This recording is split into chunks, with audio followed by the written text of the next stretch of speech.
Good afternoon, Honorable Mayor London Breed, Fire Commissioners, Board of Supervisors, SFFD Command Staff, and guests. I'm Lieutenant Mariano Elias. I'm honored that you join us all today for the outstanding career of the 26th Fire Chief of the San Francisco Fire Department for over 30 years, Jeanine Nicholson, and her great service to the citizens of San Francisco. It is my privilege to present to you the Honorable Mayor London Breed, who will speak to her accomplishments. Mayor Breed.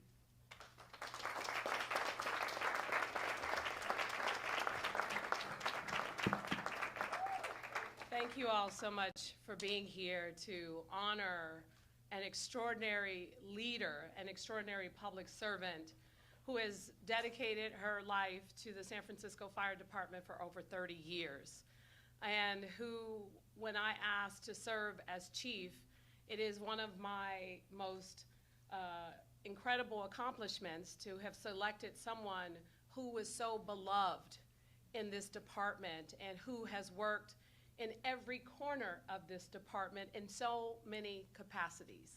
A paramedic, a firefighter, a lieutenant, a battalion chief, deputy chief, you name it, she did all the jobs. So when you think about someone like that, it is rare indeed to have someone serve as chief who understands intimately all the details of what that entails. And so it was such an honor for her to agree to serve, but also the work that she did while she served as the chief of this department. Most of the work entailed really challenging times. I mean, who would have thought that we'd be faced with a once-in-a-100-year global pandemic? And the fire department was an important part of our response. We still had work to do, and decisions had to be made. And Chief Nicholson stepped up to help make those decisions in a way that demonstrated compassion and strength, because we know that San Francisco, at any given time, whether it's a pandemic or earthquake or a fire, we know that San Francisco is a major city and needs strong, dedicated leadership, someone who understands what to do and when to do it, and that is Jeanine Nicholson in a nutshell. She knows what to do and when to do it. Also, I want to express my appreciation for so much of the work that she did. And when I say so much of the work, the EMS 6 and what that did to help us deal with crisis on the streets, the street crisis response team, and I see Simon Pang here who helps to lead those efforts. San Francisco was the first to do that work. And the work that you put in place to establish our street crisis response team and to help pivot to a new kind of response of the challenges that we have faced in San Francisco is something that has been a model to other parts of the country. People have duplicated the work that we did here, and it happened under Chief Nicholson's leadership.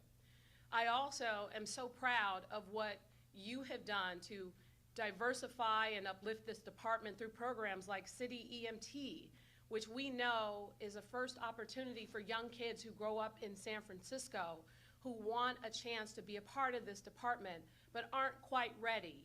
And the leadership of the Black firefighters, I see Antoine Davis here, all the work that they have done to help make it possible for the number of students that you have brought into the department has been extraordinary, and again, a model for the rest of the country to follow.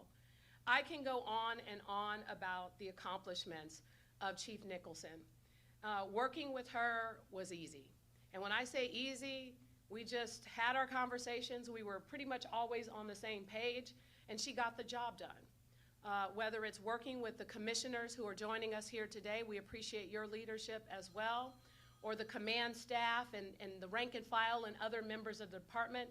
She was a hands-on chief. She knew the firefighters of this department. She knew the paramedics of this department.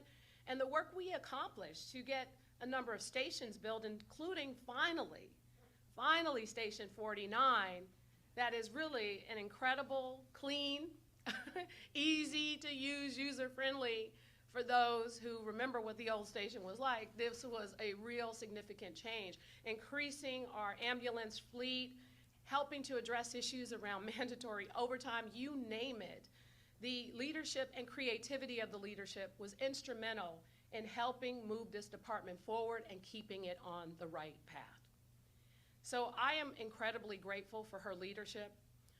The second woman to serve in this capacity, the first LGBT fire chief in this city's history, and one of the most extraordinary people as a leader of San Francisco that I've worked with. And it is a testament to her leadership that other folks who are joining us here, department heads, members of the public, and other folks who are joining us here today, is a testament to her leadership of the relationships, the bridges that she built in order to accomplish her goals in leading this department. I am really going to miss your advice, your work, your leadership, your advocacy, and I am so grateful that over the years we have developed an incredible friendship. Chief Nicholson, we are grateful for your service here in San Francisco. It has really been my privilege and my honor to serve as mayor with you as the fire chief of this department, and you were an incredible partner. I am happy for you and your retirement, but I know you won't be far away. So on behalf of the city and county of San Francisco, thank you for your extraordinary service. Thank you for your extraordinary leadership, and congratulations on your retirement.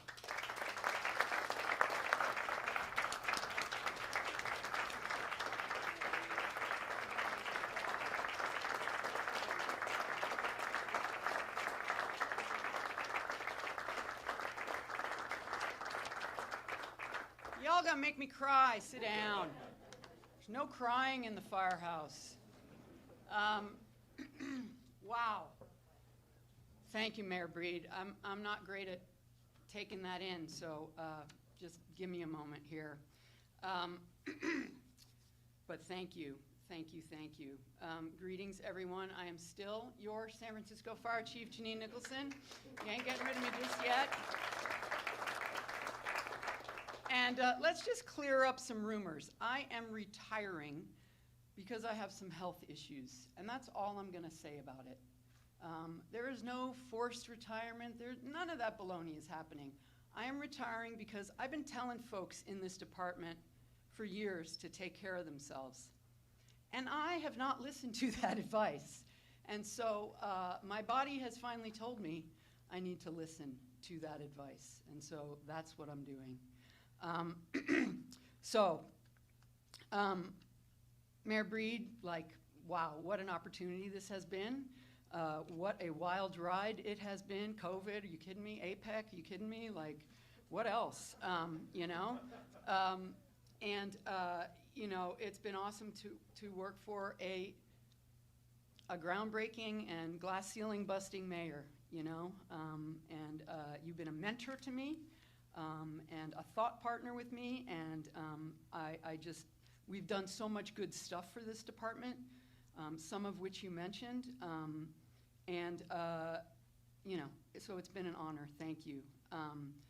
To my fire commissioners, President Morgan, Vice President Frazier, former president and former president, Commissioner Feinstein, Commissioner Nakajo, you are my kind of people. Because you don't have to do the work you're doing, but you do it because you care. And that's huge to me. You are my kind of people. That's all I gotta say. So thank you for your tutelage, your support, your, like, just everything for what you've done for me and for the department. And then before I get to my folks, I wanna thank all of my colleagues from across the city that are here. Rob Smuts, thank you for being here on Mary Ellen's behalf for the DEM. The Doc, Grant Colfax from DPH, thank you, brother. My other thought partner, Sister Elaine Forbes from the Port, thank you, my sister, for all your support. My wingman right here, Chief Scott, right? You'll always be my wingman, I'll always be your pilot, all right? I got you. And Joaquin Torres, thank you so much, brother, for being here. Appreciate you. And I don't know if I'm missing anybody, but I'm really sorry if I'm missing somebody. Thank you to the command staff that's here. Again, y'all are like the commission. Like, you're not doing this out of ego. You're doing it because you care. and you're doing it because you want to do the next right thing. Whether it's building our training center, whether it's running our airport or our diversity, equity, and inclusion office, whatever it is, you're doing it because you care. And y'all are my kind of people. So thank you. You always have the mission at the fore. And I'm going to try to do this without crying. Sandy, you've been my wing woman for 5 years. 5 years. Thank you, sister. Couldn't have done it without you, but I appreciate every single one of you. There's no crying in baseball. All right. All right, let's carry on. I want to give a shout out to our civilian staff. In a uniformed department, it's really hard to be a civilian. And our civilians keep us afloat, they keep us going, and they get a lot of grief from some of our folks, and you know, they don't get the, oh, you're a hero kind of business. And so I just want to say thank you to all of my sort of unsung civilian staff heroes, Jesus, Mark, my other wing woman, Teresa Ludwig, who's been my EA for 5 years, like shepherding me and herding me and politely tapping me on the shoulder. And there was no nagging at all. That was great. But man, she runs a tight ship, and that office doesn't function without you, sister, so thank you. And all the rest of the civilian staff that works here. And then, you know, all of the department members, whether you're in suppression, at the BOE, in EMS or community paramedicine, at prevention. Like, it takes a village. None of us do this alone. I didn't get here alone. We don't do this job alone, and we don't do it without the boots on the ground. That's for damn sure. Am I allowed to say damn? Sorry. Anyways, I don't know how I got this lucky. I really don't. You know, I always say I won the lottery in 1994 when I got my job in the fire department, and I did. Like, are you kidding me? And I don't know how I've managed to be the chief for 5 years. I don't know what happened, but I guess I just put my foot on the pedal and have been going since then. All right, who's messing with the lights? Who's messing with the lights? All right, well, as long as you can see me. No, but, you know, in 2019, when Mayor Breed swore me in, I said that I loved this department and this city, and that's still true. And I vowed to work diligently to move the department forward, and I think we collectively have done that. I think there have been a lot of really good things that have happened over the past 5 years. And, you know, like the mayor said, I did make it my business to advocate for this department. It certainly helps coming up through the ranks and knowing what goes on out there in the field and what y'all need, and what it means when you don't have something. I made it my business to advocate for the department, for everybody in city government that didn't necessarily understand what we did. I thought it was not just important to say, we need this, but here's why we need this. Like, this is what we do. Oh, you do that? Yeah, we do that. And here's what we can't do if we don't have that. So, you know, and I figured that if my folks have what they need to do their jobs, they're safer and the city's safer, frankly. And that's just how it goes in public safety. And, you know, and a lot of times when I said stuff in meetings, it wasn't particularly popular. You know, people were not happy with me sometimes, but I think as firefighters and paramedics and EMTs, we're practical people, and we just want to say what's what and get on with the business of doing what needs to be done to take care of business out in the field. That's what we do. We're doers in this department, and we get stuff done. You know, like I said, a lot of collective work has been done, and there's more in process. I feel like this command staff has really empowered folks in the department to take on some of the work. Because who's a better subject matter expert on surf rescue than somebody who is a surf rescue qualified swimmer out at, you know, a station in the avenues? So help us develop these policies, help us figure out what equipment we need. You know, there's way too much work for all of us to do, so, and I feel like that has also continued to grow our culture of ownership and responsibility. And it has also helped with succession planning. As you know, I'm all about succession planning, and because I want this department I don't want to just hand off the keys to somebody and go, yeah, all right, have at it. We've all had that happen earlier on in our career, like, all right, have at it.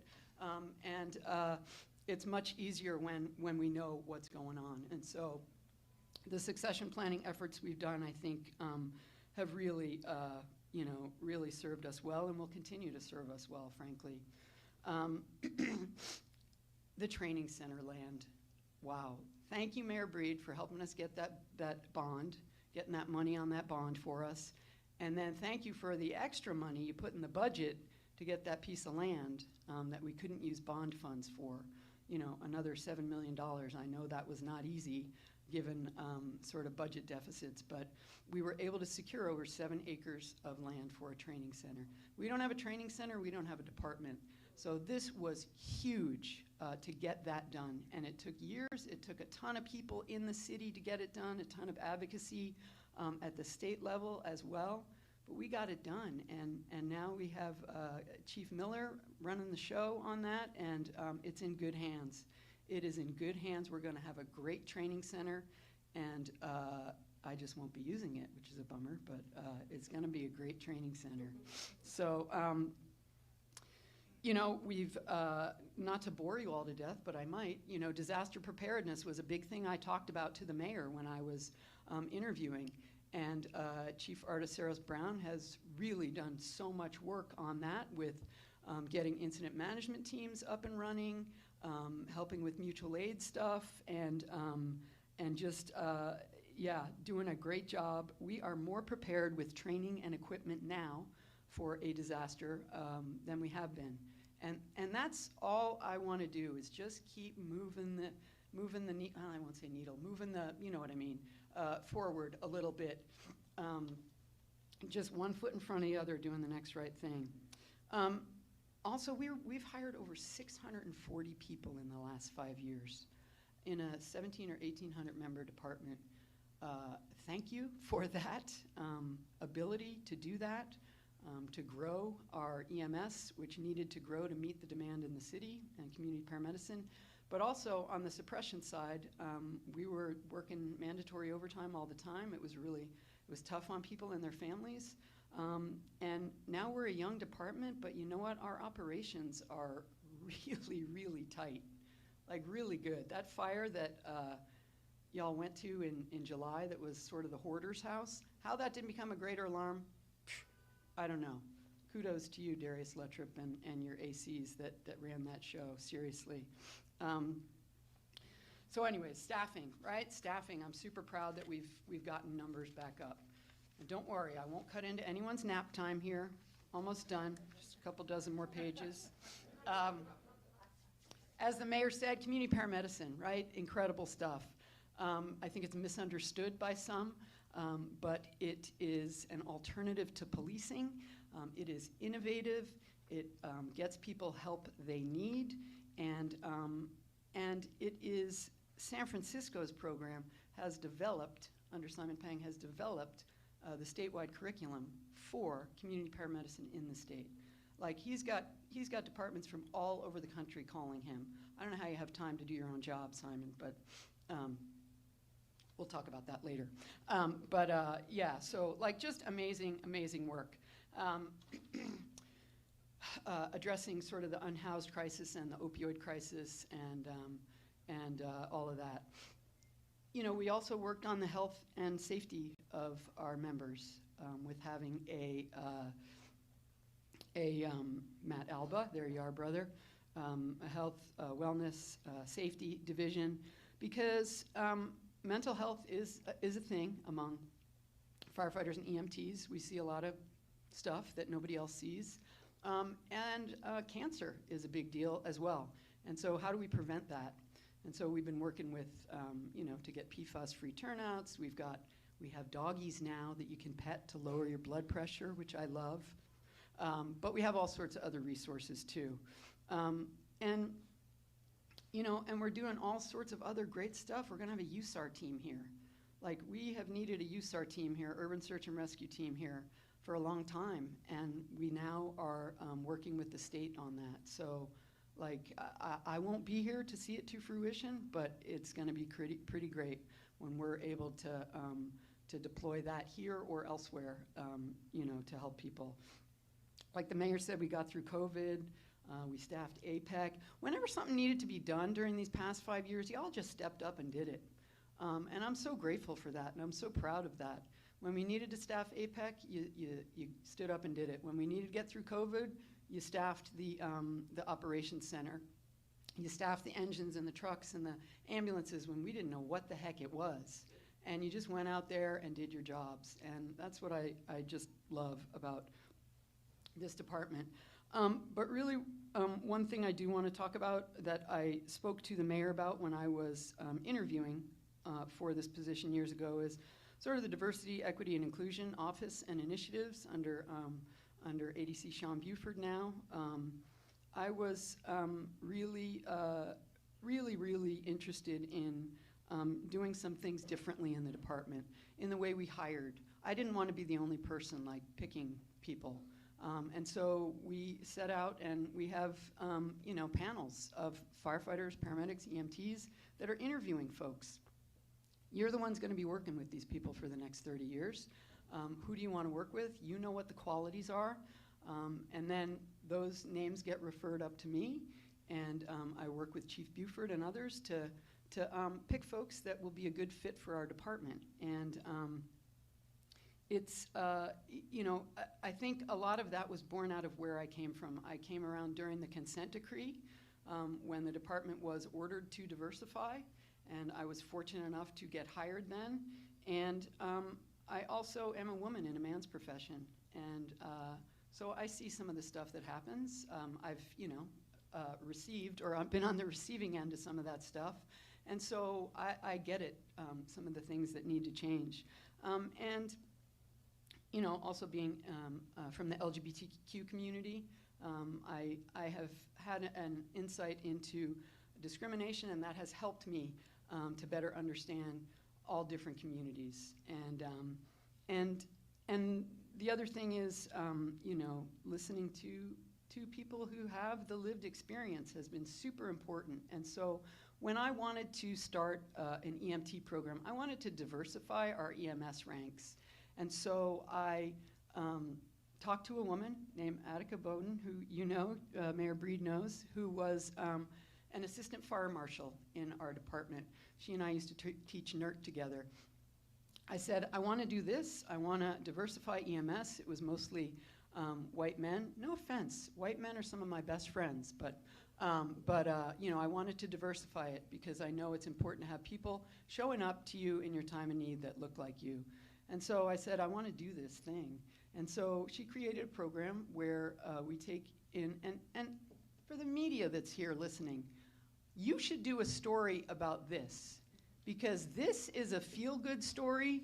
This is some of the good stuff that's been happening behind the scenes, in my humble opinion, that Mayor Breed has spearheaded, whether it's through Opportunities for All or the Office of Economic and Workforce Development that Joaquin used to be in charge of. There is some good stuff going on. So anyway, City EMT, it's for at-risk youth from 18 to 26, and that typically is black and brown young people, and it brings them in not just for an EMT class, but for wraparound services, because we're about equity. We're not just about diversity, we're about equity.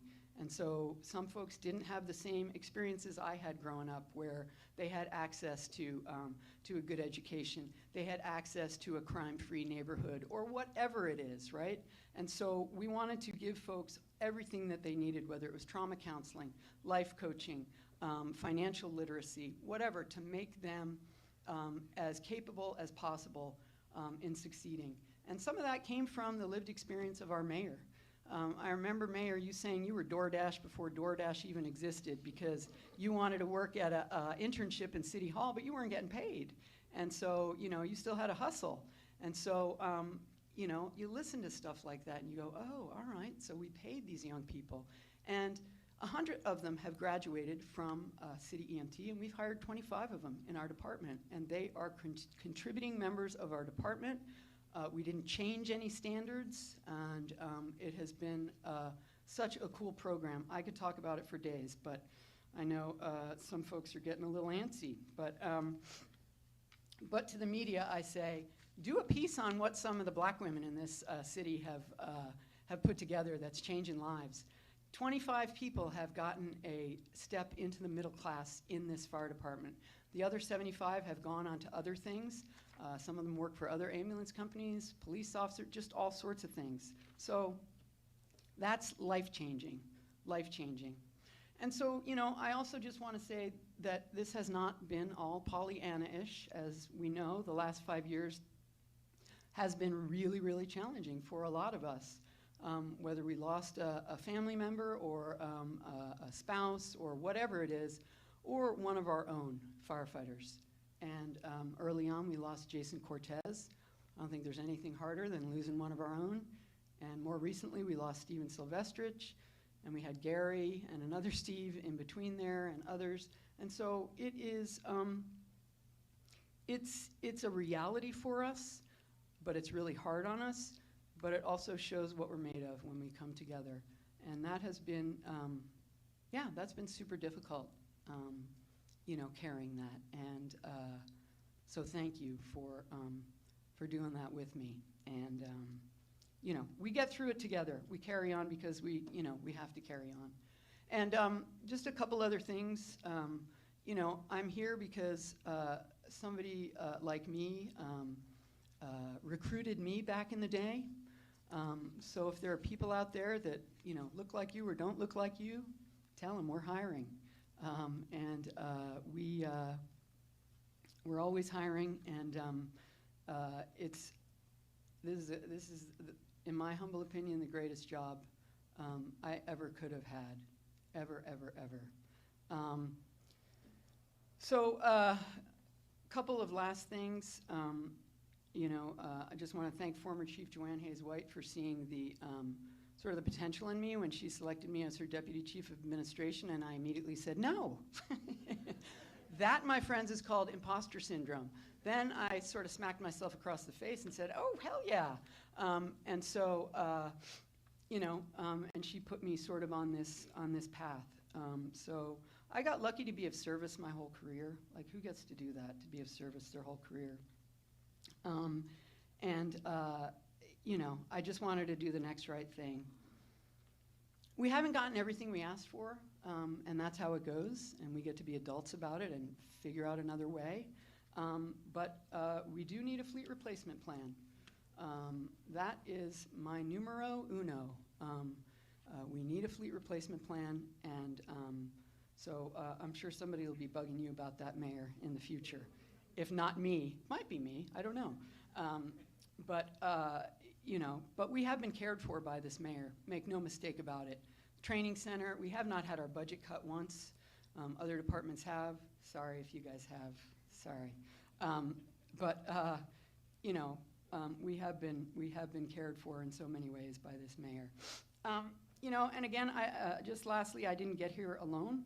Ton of support along the way and still in this room to this day. You know, I put my all into it, folks. I really did.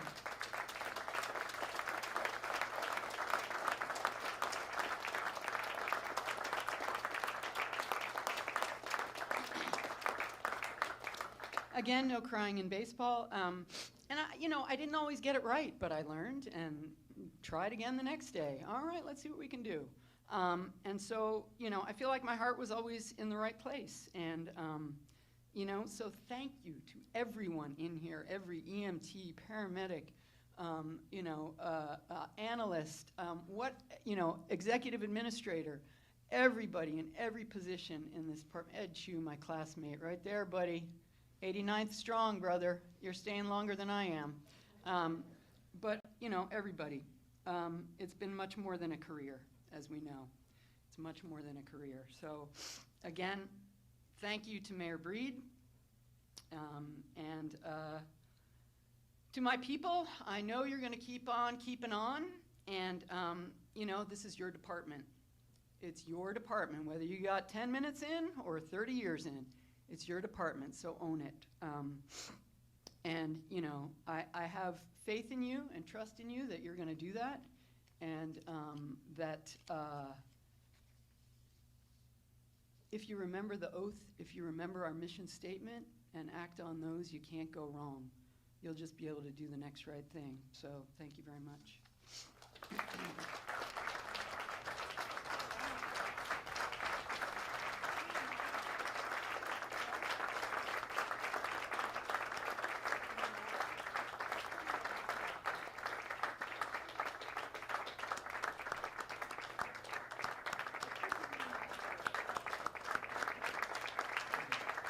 Congratulations, Chief, on your retirement.